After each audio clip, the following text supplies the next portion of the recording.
প্রথমত doctor Hahnemann, হোমিওপ্যাথির আবিষ্কারক। উনি কিন্তু সবচেয়ে বড় অ্যালোপ্যাথ ছিল ওই সময়ের জন্য। এমডি ছিল, এমডির উপরে কোনো ডাক্তার ছিল না। উনি যখন দেখলেন যে অ্যালোপ্যাথি এই চিকিৎসার ব্যবস্থায় কিছু রোগ যেমন সেরে যায়, আবার কিছু রোগ বাধাই দেয়। মনে করেন যে আপনি দীর্ঘ টাইম একটা পেইন কিলার খেয়েছেন, আপনার কিডনিটা, আপনার আপনার লিভারটা একসময় ড্যামেজ হয়ে যাবে।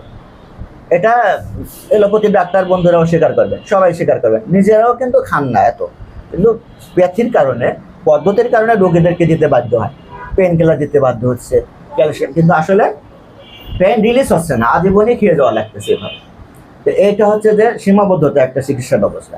এইটা দেখে হ্যানিম্যান উনি দেখলেন যে এলোপ্যাথিটা চিকিৎসা প্রথমে প্রুফ করা হয়েছে গিনিপিকের উপরে, একটা জন্তুর উপরে, সুস্থ মানুষের উপরে পরীক্ষা করা হয়নি, কিন্তু হোমিওপ্যাথিটা পরীক্ষা করা হলো সুস্থ